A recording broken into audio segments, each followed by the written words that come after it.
Okay, good afternoon. I guess you all know who I am, Lord Lucan. So I will be introducing the next two presentations. The first one is by Felix Ostrowski, or is it Ostrowski? Ostrowski. I earned a beer now. Unfortunately, his partner Jan Schnasse couldn't make it. So he's doing this on his own, so please bear with him. He has to take care of two people. I know Felix because he used to work some time ago at one of the important large German library service centers, HBZ in Cologne, where he was one of the people behind their link open data publishing architecture, etc. So he knows all about that.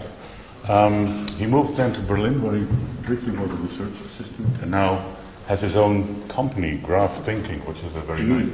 He's his own company.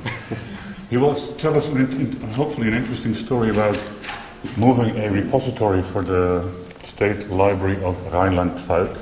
Yes, that's German. From the old system, the old environment using commercial components and other tools to the new environment based on open source linked data. And sounds like a very interesting project. So, thank you. So yes, I'll be talking a bit about Regal, a repository for electronic documents and bibliographic data. I didn't come up with the name, to be honest, and Regal used to be an acronym for something, but Jan wasn't satisfied with it anymore. So, but Regal in German basically means shelf. You know, you put books in. So yes, the rationale behind, or the reason for this whole development project, is that there was a need for a new foundation. I'm sorry, you might have to duck, because in the beginning I'm going to shoot a couple of bullets at you, but there'll be more pictures later. So we needed a new foundation for Edoweb. Edoweb is basically a system, the State Library of Rhineland-Pfalz. They need to archive deposit copies of electronic documents relevant to their state. So Edoweb is basically a system to gather, describe, archive deposit copies of these electronic publications and websites. Well, websites are electronic publications. I usually don't make that difference, but that's what they have to do. The whole project has been running since 2002, so it has quite a history. It also had a technical evolution. In the beginning was Opus. People from Germany might know that repository software. People who are not from Germany probably don't. Right now it's based on Ex Libris DigiTool, and well, the next step is going to be Regal. So let me just briefly outline you don't never touch a running system, right? So you don't really move on without a good reason. So the main reason basically is that DigiTool, the end of life is coming. So there's not going to be it's just going to slowly die out or whatever. And something else was also that there's unwanted, unexpected dependencies with other projects. The HBZ has one DigiTool instance running. This is not DigiTool's fault. So I guess it's financial realities or whatever why they only have one of them running, and multiple different types of content and different projects within that one instance, which leads to massive performance issues because there's just millions and millions of objects in there. It's not only this stuff for the LBZ, it's also, I think they have digitized stuff in there and whatever, and it's all running in this one index. Then this is what Jan also told me, like, because this is all in one instance, it's not really easy to just display certain parts of what's in there, be it as a search index or exposing the metadata. And also there was trouble with regional requirements like metadata delivery to German National Library. All in all, there was a lot of extra effort going in there. But like I said, this is not all DigiTool's fault. There's a whole lot of homemade problems in there too. Because of these extra requirements, there's a big mix of self-developed components and Ex Libris components, and this leads to this vicious circle. You do something and you see Kit doesn't provide it out of the box. Maybe we don't have the money to pay them to do something, and then you start with workarounds, and then you realize, okay, now I can't migrate my Digitool instance because I've written some sort of workaround here, and then you stay with an obsolete version, and that runs out of support, and because that's out of support, you start with the workarounds again, and there you go round and round. And also something that you know, this is not a technical reason or a technical problem, but having administrative responsibilities in different working groups can also be a problem. So, you know, in the HPZ there's basically a large group that takes care of the union catalog and everything, and then there's a smaller group that does electronic publications, and so the Digitool instance was basically in the hands of this electronic publications group, and the catalog in which these electronic resources are supposed to show up was in the other group. And yes, that was not always fun. So altogether, this leads to an expensive, hard to maintain, and outdated system that neither satisfies our own needs nor the client's needs. So that should be enough of a reason to change things. So yes, like I said, you need good reasons to change things, and these were the goals that we have to achieve in order to make this project successessful. First of all, we need to increase the performance. That's really a big problem right now. You know, there's bottlenecks everywhere, and getting data out takes a long time. Getting data in takes a long time. So that was pretty important. Then to provide like an up-to-date modern user interface. The way it is done right now too, and I honestly don't know exactly why, is that basically stuff is cataloged in Aleph, and then people go to Digitool and upload, and then they make a link, but they have to use two different systems, and it's you know, not really that great. Then use open source software. Exactly, if we use open source software, right, it just gets cheaper to run another instance. If we migrate different repository stuff like that, we won't get into the same situation as with Digitool, that we have to make the decision, you know, can we really afford to buy another one? We can just set it up, you know. I mean, you need the hardware environment anyways, but we don't have the license costs. It was important to make it easy to move the metadata from Digitool and potentially other repository systems into the new system. We wanted this to integrate with this emergent linked open data ecosystem, especially authority data, because other like the Opus repository system that I was talking about before has a problem. You know, you catalog something, you enter something, you have strings again everywhere. There's no real integration often for repository systems, or at least for open source repository systems with authority data. We wanted to loosen this tight integration, like I said, you know, having to catalog first and then basically attaching the electronic document later on. And we wanted to expose the metadata for easy discovery and reuse by others, because, for example, all of the stuff in there, you just wouldn't find it on Google. One of those things. It was basically just a grave. You shoved it in there, and nobody ever would find it again. Right? You could find it through the catalog, but nobody really searches in the catalog. So that those were the main goals. Well, a brief overview. So basically, like I said before, we had two systems that needed to be operated. What we now have is in the very top, like just a single front end that librarians and end users actually use. This communicates with a backend, and this backend is basically just an abstraction layer, so that it puts the data into Elasticsearch. It stores bit streams mainly in Fedora, and it actually exports data, or the data gets into Aleph at some point. But this is via what's it called, OAI PMH. So basically it gets harvested. So it ends up in the catalog, but whoever catalogs the stuff doesn't have to do anything in the catalog. It's just, you know, one stop. You do that there. The Login API, I can't talk too much about that, but we had talks about this, I think, at the last Elag or something. It's basically the HPZ union catalog exposed as linked data, searchable. There's also the German National Libraries Authority file is in there. So that line from the Lobit API to the backend is the initial, like how did we move the data? We didn't transform the LF data again because it was already in there, so we basically used the service that we already had in place and just extracted whatever we needed from there as an initial import into the Regal backend.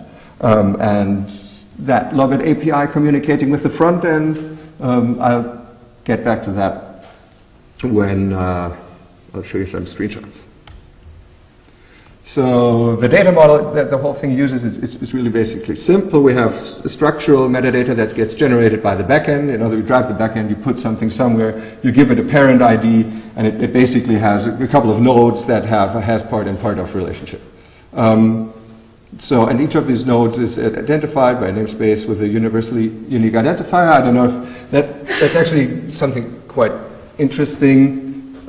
Universally unique identifiers are exactly what they're meant to be. They can be generated without collisions in a distributed environment, which basically means, you know, my front end doesn't have to somehow synchronize any identifiers or something. If I create something new, I just give it something like that and shove it in there. There doesn't really have to be much of an exchange on that with the backend. And these nodes can have like a metadata stream and a bit stream. The metadata is stored as RDF n-triples in there. And the bit stream obviously can be anything found on the web or not the web, just anything. Did I forget anything? Oh yes, so we're talking about the data model. Like the descriptive metadata is basically like I said, some technical metadata and structural metadata gets generated by this backend. The descriptive metadata is that which you know, the cataloger actually or whoever submits something actually puts into the front end. And there's a working Dini Kim working group on interoperable metadata in Germany, and we basically adapted what they said makes sense. You know, from this Lobit API also has a lot of the mapping from the MAP, which is the German mark, to RDF, and we adapted that for the descriptive metadata. In the backend, it looks like this. Not really interesting, is it?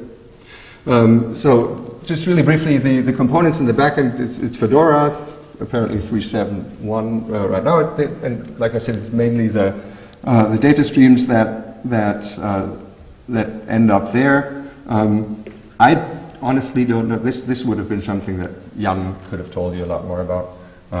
He told me it provides long-term accessible data storage. I don't really know how. Like for me, the most long-term data storage usually is just a file system without anything else. But I don't know too much about Fedora. And we use the Pro AI. Is that how you pronounce it? So the Fedora OAI PMH solution to provide data, for example, back to the Union catalog. Anything I forgot? Yes, Elasticsearch is back there because data is no fun or nothing is, you know, you need to find this stuff. So it's just used as a performant lookout for metadata and full text in there. Stores compacted JSON LD. And what I really like about Elasticsearch is the whole faceting thing. And actually, if you don't put a search term in there, you can just use the faceting features to make a your connection nice and browsable. So, like I said, and above that whole thing is so that the front end only has to speak to one component. There's a Java Web API that just sits there and abstracts away the access to the storage and index. You know, so from the front end point of view, I just have to make one request there, and I don't really care where all of the stuff ends up. And if I get back the data, it provides the resources as OAI or aggregations. So coming to the front end, using Drupal, we basically had no real choice. It was a requirement for us to use a CMS. That was just, Bosch said that, so there we go. And basically we had the decision between Drupal and Typo3, which is a German CMS. I don't know if it's that well known internationally. Anyhow, so yes, we could reuse a lot of common features like user management, template systems. It has a field API so that you can You create so-called bundles, which is content types. And you say, okay, I have a monograph, and the monograph has a title and all of that. It has a concept of RDF mappings. So these internal fields can be mapped to RDF. Usually in Drupal, this is used to enrich the output, like with RDFA. But once you have that mapping, it's actually pretty easy to also use it to import data the other way around. And it has this HTML form API that you can use to build your user interface. We needed to extend that with custom modules for the storage backend, to talk to the backend I was just talking about. Linked data fields, I'm going to show you that in a bit. This is basically what I said. We don't only have free text fields, we want it easy to. What we want this front end to do is people should create linked data without really realizing they're creating linked data, or without them knowing anything about RDF and stuff like that. And a couple of JavaScript UI enhancements. Well, this is what it looks like at the moment. This is just Drupal's default template, by the way. By no means into this whole design thing.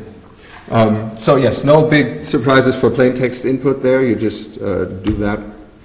But then the whole linking things come. So if you see, well, the front is still mostly in German. Some of it is in English. That's still a bit of a mess. It says Überordnung, which is like a superordinate word or whatever. You push that plus there or further down, not visible right now, is the option to add an author. And then you just get presented the search box, and then you enter whatever you want. And this actually goes, you're planning to make it, or it is configurable, not that easy as I'd like it to be. Currently only this lookup in the logit API is implemented, but basically you search there, and down there you get like a tabular view, all this, and then you just click add, and you basically set the link. As usual, you might have the situation that there is actually no authority resource, so this is basically, this creates a local RDF, or just a local resource if you click the add person button down there. Yes, and then it ends up in the UI. And this is one of the JavaScript UI enhancements. If you have no JavaScript, basically what you get here instead of this table is just a list of links. And in order to speed up things, we just deliver that, and then JavaScript goes there and pulls in additional information asynchronously and embeds it in there. Because, especially since we do follow a couple of same-as links and stuff like that, it can take a while. So it really doesn't make sense to block the entire UI. So we decided to basically, expose pretty raw links and then just enhance the whole thing on the fly. Well, this is just another view of that. This is looking for some subject and do all that paging, and there we go again. And what we started to integrate now, some of these lists can get very long, and you might want to filter them. And there's actually a pretty cool, it's called data tables, a JavaScript library that makes it possible to do, often, also in Drupal, stuff like this, sorting a table is done using a request to the server, which often, again, makes no sense at all, and filtering the content of the table. So this is, again, stuff that we do client-side, that we do in the browser. Obviously, this only makes sense, like, if we go back here, a list like this one, where we get the whole list from the server and we need paging and everything, you can't do this client-side only. But if you have a definite list, ordering and searching in the table, you can do that. So yes, when you're done, this is the way basically your data is exposed. The URIs might not look the prettiest. I've discussed this with a lot of people. Well, yes, these UIDs, but they're not pretty. They're so long. But anyhow, these are cool URIs. They just work. We don't have parameters in there. We don't have state in there. And this was actually the whole thing, what I said before about that we wanted to be visible on the web. The first thing that, when we had the prototype out there, is that stuff got indexed by Google, and people actually started finding the stuff. And we did take care to also export the restrictions, but some of them were apparently wrong, like visibility of stuff. And so the set got angry calls that stuff started showing up on the web that shouldn't be there. But for us, this was basically just showing that we were on the right track. Okay. Underneath the whole thing, and this is just what Drupal does, is RDFA, obviously. So this is what, if you take that HTML and parse the RDFA, this is what you get. You can also import data in there. I know this sort of sounds like copy cataloging, and maybe it is, but it was just a requirement that there should be that for example, you have a printed resource and you have an electronic equivalent, and that for some reason you want to import all of that metadata. So basically you can just import any linked data URI, and all the matching RDF elements will end up in there. And there we go again. Then obviously in the front end you can, because of this hierarchical data model that I talked about before, you can have a node like a monograph, and then you can add a file to that, or more complex stuff. You have journals, and you can add volumes, issues, articles. So you do that, you add that. I'll just quickly jump through that because I'm running out of time apparently. So yes, you also have fields like I said before. This is just like the label is going to be the file name, the file size, the type, and stuff like that. This is nothing that the user enters. This is very basic technical metadata that the backend generates, and this can be extended in the future if the need arises. You can obviously move files somewhere else, and that, like, the first thing we had was actually a big list with like a what do you call it, like a hierarchical view and drag and drop stuff, but people tended to make mistakes. So this was actually the easiest thing. You go to some object that you need and you search for the new parent, and then you just set it. It seems to be a better user interface than having like a big list of stuff that you drag around. Then you have faceted search. This is still a really ugly from a user interface point of view, but so you can search up there. Then again, for example, all the subjects down there, they're actually links to authority resources. Then those labels are loaded back because nobody's interested in a naked link. And then you can add facets and remove them individually, to narrow down your search results. And maybe I think this is something quite interesting. You might have heard about this. Anybody can say anything about anything, as is, the whole linked data RDF world.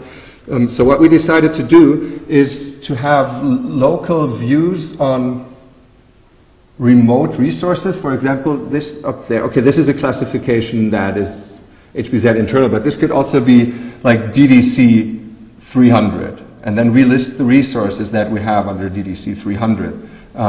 So basically then, later on, you can really easily aggregate stuff from different repositories and build views. Of the associated data. So the obstacles that we had there is basically this whole Drupal thing. I don't know if it was such a good idea because it's designed to be standalone, right? We have the browser, and the browser requests some form from Drupal, and then it goes back to Drupal, and then to the backend. It doesn't make too much sense. This whole HTML form API of Drupal can be really awkward to work with, because when you're working with Drupal, you're not programming PHP, you're programming Drupal. You're sending around weird arrays all the time.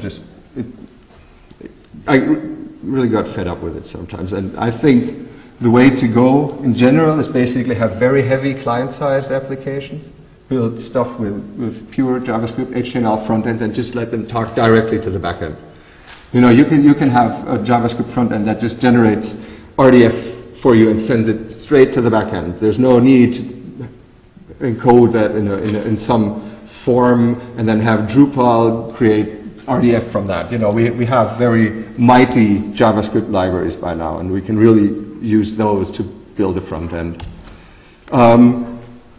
Fedora, this is again more Jan's area. He said, from his point of view, it might be a bit.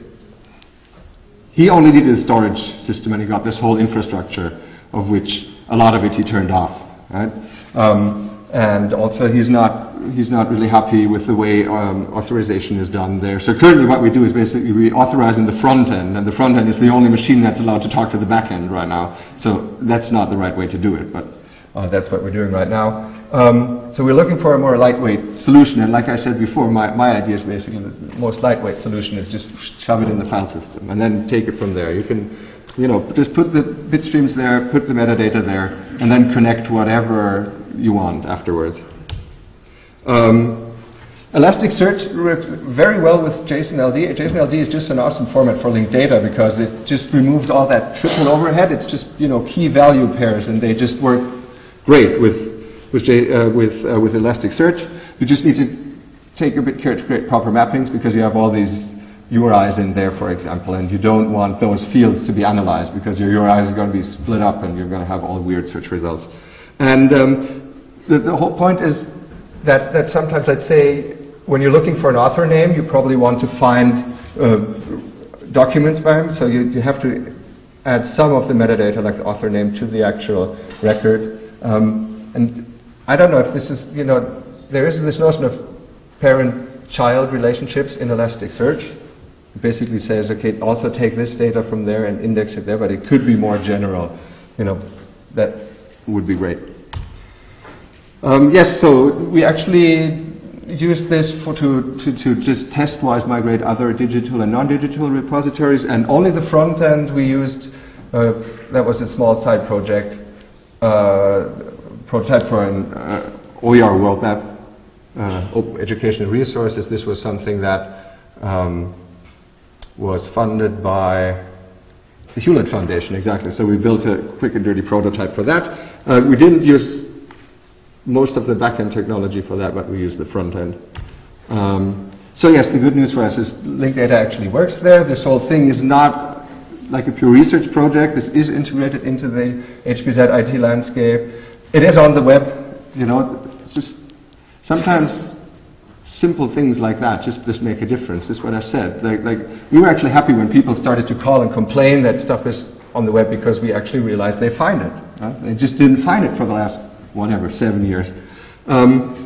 It does not require expertise in linked data to create linked data. And I don't know that last sentence. That was something that Jan wanted me to tell you. Real librarians will use it to create real catalog entries. So it's not obscure. In the end, it is actually going to end up in the Union catalog. Thank you.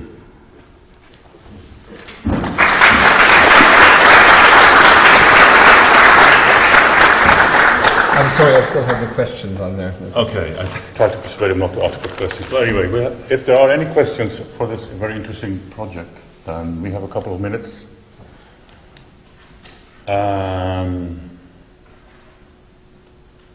If not, they're up there. Gabrielle, can you go? All the way up there. So I was either very precise or completely not understandable.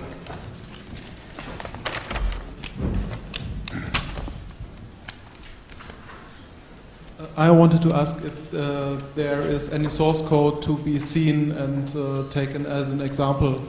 Oh yes, sorry, I forgot to put the... Yes, it's on GitHub, and I think it's /Edoweb, and then there's 2 repositories, one for the back and one for the front end.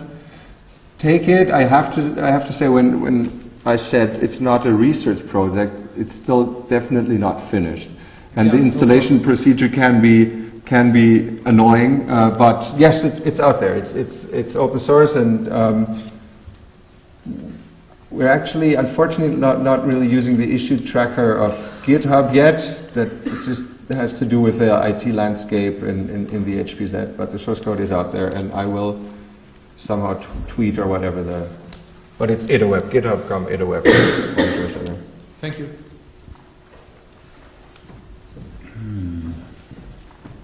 Anybody else?